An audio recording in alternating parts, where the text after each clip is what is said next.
सार्वजनिक बांधकाम विभागाचे तत्कालीन मंत्री रवींद्र चव्हाण साहेब असतील किंवा आताचे मंत्री शिवेंद्र बाबा भोसले असतील, यांनी अतिशय वेगानं हे काम त्या ठिकाणी केलं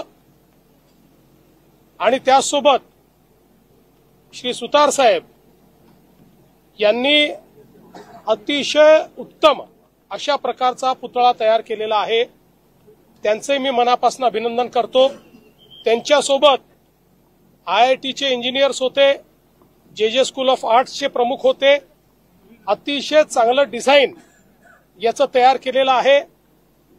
आपल्याकडे कोकणामध्ये वेगवेगळ्या प्रकारचे जे काही तुफान या ठिकाणी येतात, तोक्ते वादळ असेल, फयान वादळ असेल किंवा इतर जे काही वादळं या ठिकाणी आली, त्या सगळ्यांच्या इंटेन्सिटीचा अभ्यास करून त्याहीपेक्षा जास्त इंटेन्सिटीनी वारा आला किंवा त्यापेक्षा जास्त तुफान आला तरी हा पुतळा त्या ठिकाणी राहू शकेल अशा प्रकारची याची रचना करण्यात आलेली आहे. जवळपास 91 फुटाचा हा पुतळा आहे, ज्याच्यामध्ये 10 फुटाचं पेडेस्ट्रल आहे. आणि आताच शिवेंद्रराजे मला सांगत होते की बहुधा देशातला महाराजांचा सर्वात उंच पुतळा म्हणून देखील याच्याकडे आपल्याला पाहता येईल अशा प्रकारची याची रचना करण्यात आलेली आहे. याची रचना करताना किमान 100 वर्ष हा पुतळा कुठल्याही प्रकारच्या वातावरणामध्ये टिकेल अशा प्रकारची याची रचना करण्यात आलेली आहे. 10 वर्ष ज्यांनी पुतळा तयार केला आहे त्यांच्याचकडे याचं मेंटेनन्स देखील देण्यात आलेलं आहे. त्यांच्यावर जबाबदारी टाकली आहे, त्याची गॅरंटी पण त्यांनी घेतलेली आहे. त्यामुळे जी काही दुर्दैवी घटना मागच्या काळात झाली होती आणि आपल्या लक्षात असेल त्यानंतर मुख्यमंत्री एकनाथराव शिंदेजी, मी आणि अजितदादा आम्ही हा निर्धार केला होता की कुठल्याही परिस्थितीत या ठिकाणी महाराजांना साजेश अशा प्रकारचं एक स्मारक, त्यांचा पुतळा हा तयार होईल. तो आज तयार झालेला आहे. यासोबत इथला जो आसपासचा परिसर आहे या परिसरालाही एक्वायर करून त्या ठिकाणी चांगल्या प्रकारे व्यवस्था आम्ही उभ्या करणार आहोत, जेणेकरून आलेल्या लोकांना एक एक्सपिरियन्स, छत्रपती शिवरायांच्या स्वराज्याचा एक एक्सपिरियन्स या ठिकाणी मिळावा आणि त्यासोबत जे पर्यटक येतात त्यांना याची भव्यता पाहता यावी अशा दृष्टीनं आसपासचा जो परिसर आहे तो परिसर योग्य प्रकारे त्या ठिकाणी विकसित केला जाणार आहे. त्याचंही काम लवकरच आम्ही करू. हा सगळा परिसर पर्यटकांना भुरळ पाडणारा आहे, त्यामुळे शिवसृष्टी वगैरे असं काही उभं केलं जाणार आहे का? तशी काही संकल्पना आहे का? असं आहे की तशाच संकल्पनेवर फक्त आता इथे जेवढी जागा आम्हाला उपलब्ध होऊ शकेल, कारण शेवटी साईज ऑफ द लँड म्हणजे जागेची आराजी ही पण अत्यंत महत्वाची आहे. आपण पाहू शकतो जी जागा बाजूला आहे ती आता त्या ठिकाणी आम्ही एक्वायर करणार आहोत. नितेश राणेंनी त्या संदर्भात बोलणी देखील केलेली आहे.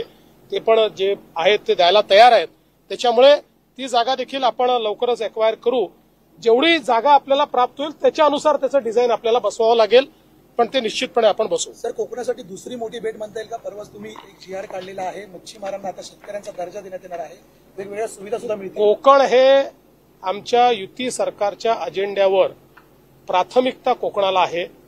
आपण बघितलं असेल 14 ते 19 असो किंवा शिंदे साहेबांच्या मुख्यमंत्री पदाच्या काळात असो, कोकणाला झुकतं माप देण्याचं काम हे मागील 2.5-3 वर्षातही आम्ही केलेलं आहे आणि यापुढेही आमच्या सरकारची भूमिका हीच असेल की कोकणाला जास्तीत जास्त जे देता येईल ते देण्याचा प्रयत्न करू आणि विशेषतः पर्यटनाच्या दृष्टीनं जेवढा अधिकाधिक विकास करता येईल तो करण्याचा आमचा प्रयत्न आहे. सर, सुरक्षेचा सुद्धा तुम्ही आढावा घेतलेला आहे एकंदरीत अशा प्रकारे? सुरक्षेच्या संदर्भातला सगळा आढावा घेतलेला आहे. मी शिंदेसाहेब आणि सगळे वरिष्ठ अधिकारी आम्ही बसलो होतो. त्यात जे काही आपलं वॉरबुक आहे त्याप्रमाणे सगळ्या SOPs आम्ही रिवाईज करून घेतलेल्या आहेत. तशा सगळ्या जिल्ह्यांना सूचना दिलेल्या आहेत. जिल्ह्यांमध्ये त्या व्यवस्था देखील केलेल्या आहेत आणि मला असं वाटतं की आपण पूर्णपणे तयारीत आहोत. आज खरं म्हणजे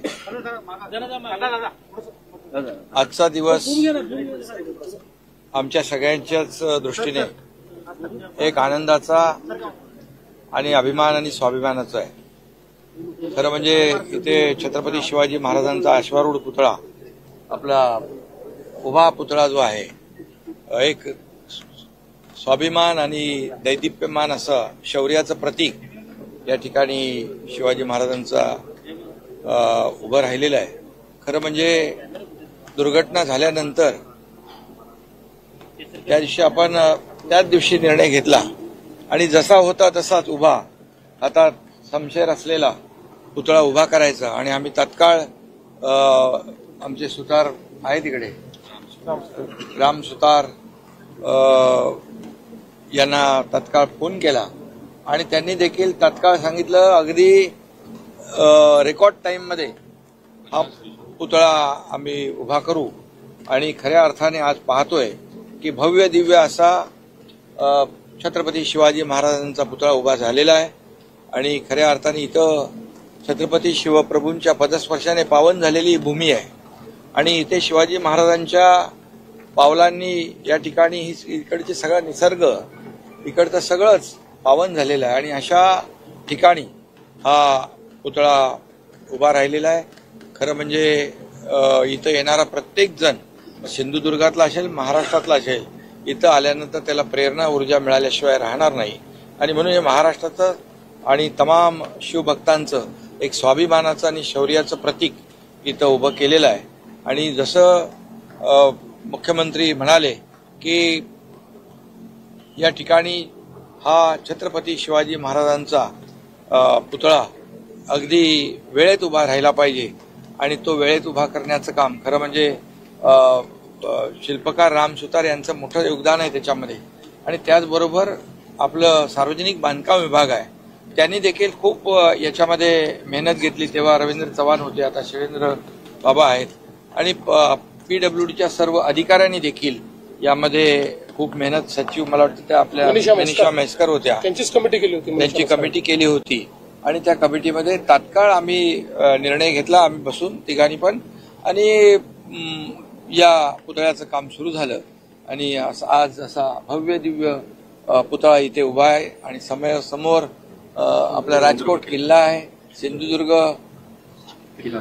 सिंधुदुर्गाचा किल्ला आणि समोर समुद्र आहे आणि तलवार पण त्यांच्या हातात आहे, शमशेर 29 फुटाची।